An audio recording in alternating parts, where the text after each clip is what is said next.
Welcome back to Ask the Educator, a podcast for all professionals involved in medical device processing and sponsored by Healthmark Industries. The education team here at Healthmark has 280 years of combined experience in areas ranging from sterile processing, endoscopy, OR, biomed, to hospital and industry leadership. Our goal is to leverage our collective experience to answer one of your questions each episode, giving you the practical tips you need to succeed in the evolving world of device processing. My name is Kevin Anderson, clinical educator here at Healthmark, and I will be your host. Let's get started. Hello, everyone. Welcome back to Ask the Educator. This is Kevin Anderson, your host, and this is a special episode. I'm really excited to have the next IAHCSMM President-Elect, Marjorie Wall, with me. And Marjorie, just want to welcome you to the show and thank you for coming on and just being willing to do this interview. Thank you, Kevin. I am so excited to be here as well. I'm a big fan of the podcast, and I'm excited to be here with you and have a chat today. It's good. Excellent, Marjorie. So just to help any of the listeners, any of our people out there who routinely listen to the show, or maybe they're not out there on LinkedIn and things like that, maybe they don't know you very well. Can you just share a little bit about your background, your experience, that kind of stuff, so that we get to know just a little bit about you? Yeah, absolutely. So I didn't set out to be in sterile processing. So I actually started off in dietary, working the grill in the cafeteria. And I was going to school at the University of Georgia. And my friend was working in this department, sterile processing. And she was like, we need a weekend tech. So I was like, I need a weekend job. And I got into sterile processing. So when I started in the field, I trained as a tech, became a lead tech, moved to California as a supervisor, manager, director, and have worked my way up at organizations out here in California. And so, I fell in love with the field, and I'm so excited to watch it keep growing and developing and becoming a profession, and to get that recognition that comes with being a profession. So that's kind of my work background. I actually did get my degrees a few years ago, my bachelor's and master's at Azusa Pacific, and currently I'm working on my doctorate at St. Mary's College of California, which I'm also excited about.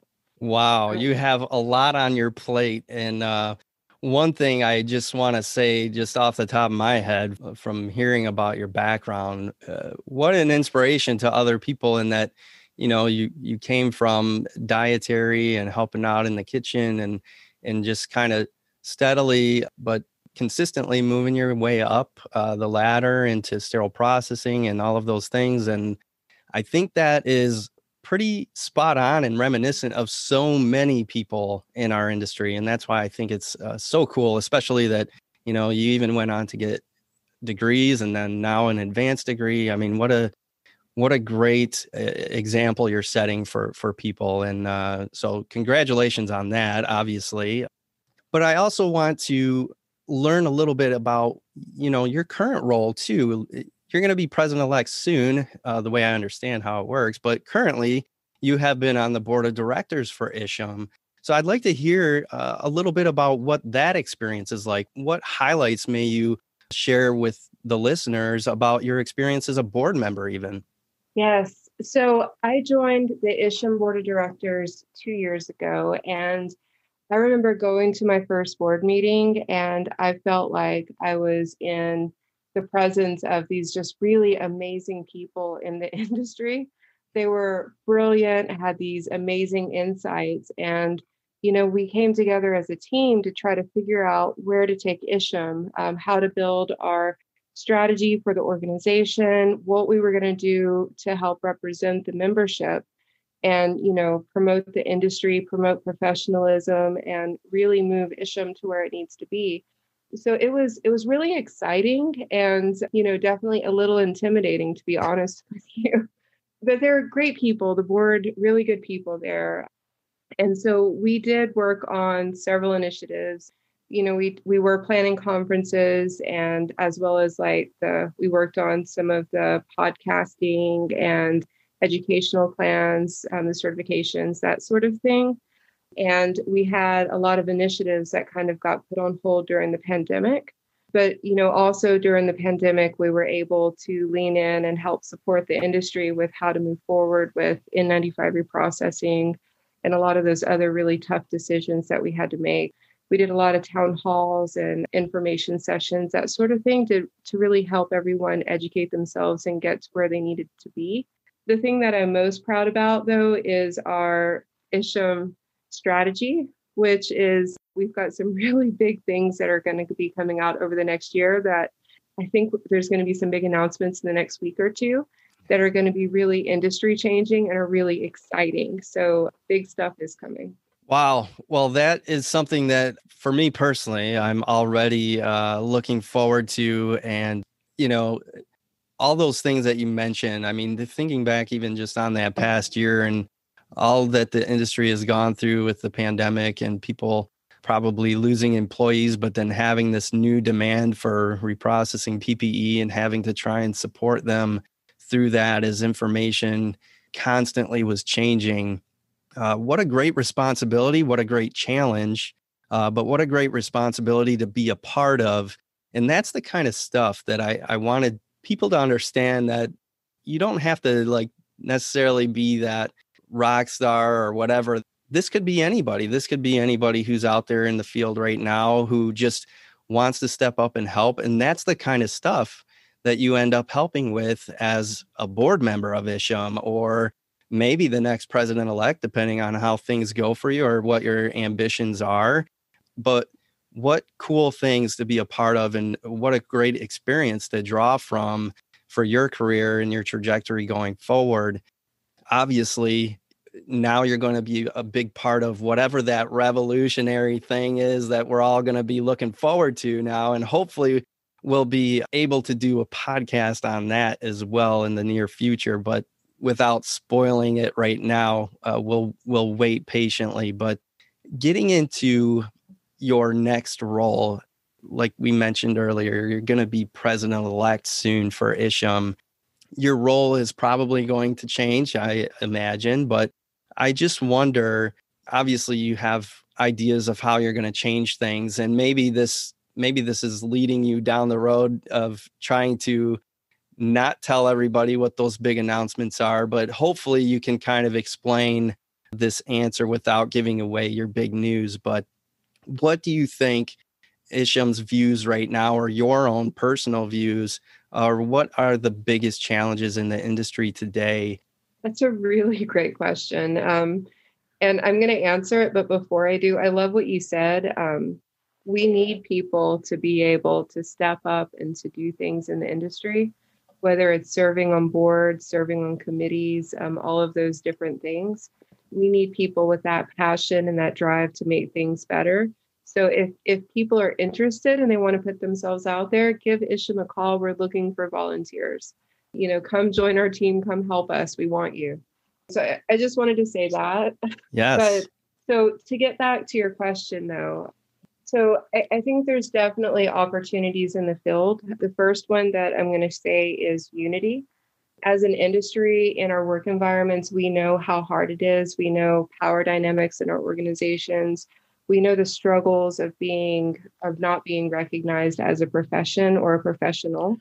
So I think as an industry, we need to come together in unity and be on the same team, pushing that professionalism message forward, and educate ourselves, improve our departments, open our minds to innovation and change and process improvement and technology. I know I'm throwing a lot of stuff out there, but we have to do that stuff, and we have to do it in a united fashion.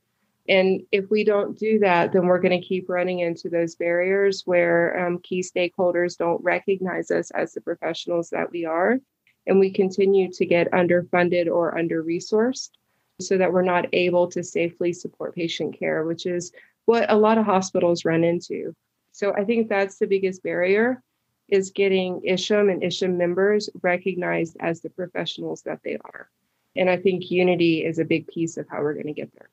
Yeah, I think that's a great point, Marjorie. And, it's funny. I talk to so many people or visit different departments And some of them have a great sort of disconnect or divide between them and maybe their OR or their administration.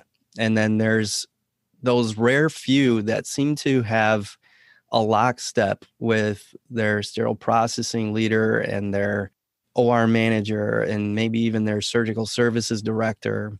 And they see this value in each other and in this partnership. And they tend to do some pretty amazing things in their departments. I was just reading the story about the SPD Department of the Year from HPN, and what an amazing story. And I don't want to get into that one right now, but I just want to call out there the importance of all those things that you just said, and what that can really lead to. Like in our departments, whether you're a tech that's sitting at the table or in decon every single day, or if you're the leader, supervisor, whatever, you have to have some sort of end goal or some vision in mind for your future. And what is it going to look like and how are you going to get there? And hopefully those types of things that you talked about and having that unity and having that open-mindedness to change and adapt to this rapidly evolving world around us is going to help propel the industry forward. But is there anything really specific in your mind personally, what you would like to do while you're in this role? Yeah. So related to this role, one of the things that I'm really excited about is embracing technology for education. You know, our techs learn differently now than they did 20 years ago. And I think, you know, going into media, a lot like this one with podcasts, but also micro learning, online education, and, you know, getting back to conferences, but expanding the media in the different ways that techs can get, CEUs can get education, can get training for certifications. I think there's a lot of opportunity to keep developing our techs into a career ladder and, you know, the CIS, the CER, all those different levels and into leadership. So that's probably my biggest excitement. People that know me know I'm a bit of a data head. So anything that's going to help SPD people learn how to use data and analytics to build business cases. And I think a lot of that learning is going to come through these new educational structures. That's probably the biggest thing. Outside of ISHM, though, I'm looking to continue to use the voice I have. And I recommend everyone to use the voice that they have to continue to promote innovation in the industry. So things like using AI systems for data analytics and data cleanses and tray optimization. Looking at a lot of those new advanced technologies, I think there's going to be some technologies for like an AI automated IFU analytics type things to create process flows for how to clean instruments following IFUs, right? But to get SPD leaders and SPD technicians to kind of embrace these crazy ideas to do our jobs safely for our patients, safely and effectively. So my voice is always going to be promoting that and data and unity and education. Great stuff. I'm so glad that you are a little bit of a data head when it comes to sterile processing. I think it's a very data rich environment where the opportunities are really truly endless in terms of increasing efficiencies, increasing quality, all of that stuff. But if you have no data, or you're not utilizing the data you have correctly, it then becomes really challenging to really improve and use those data points and analytics. So I tend to agree with you. We're going to need that data. We're going to need those analytical programs. And with the amount of stuff that's out there, when you mentioned IFUs, how in the world is somebody supposed to always follow the IFU with the way things are structured right now? Of course, that's what we want, but do we set them up for success? So I think you hit on a lot of really important things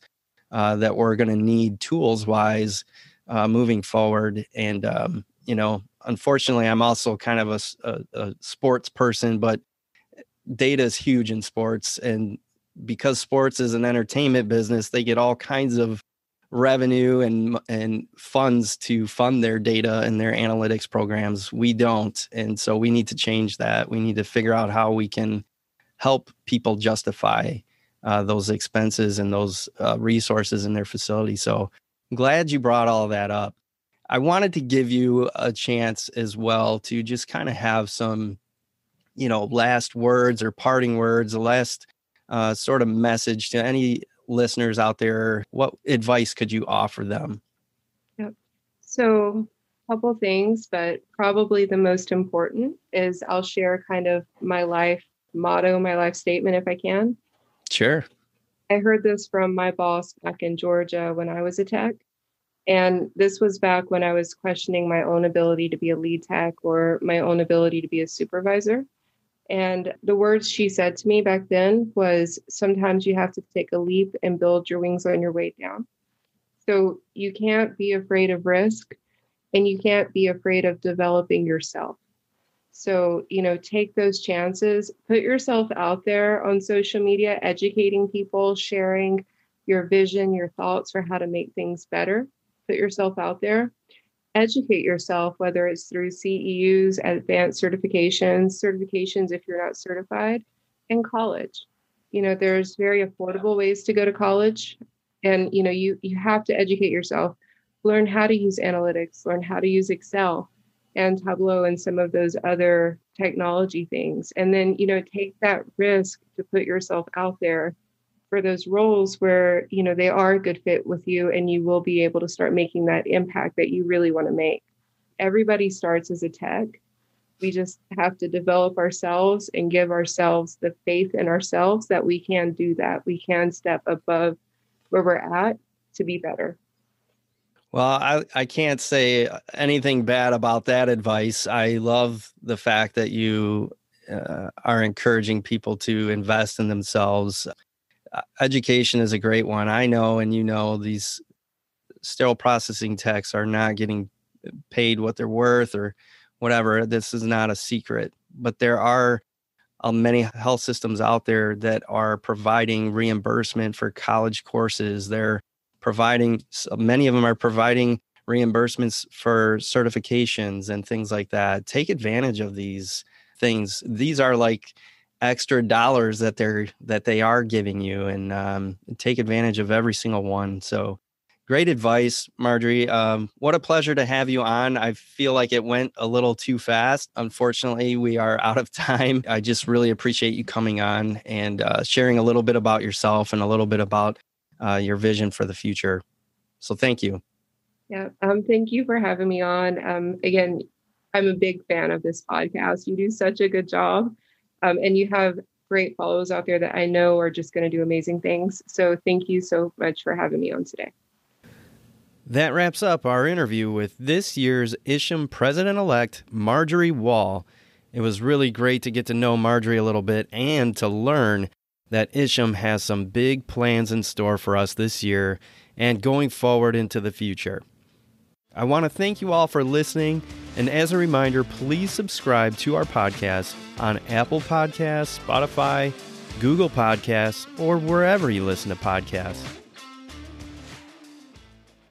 All opinions expressed on this show are those of the presenters.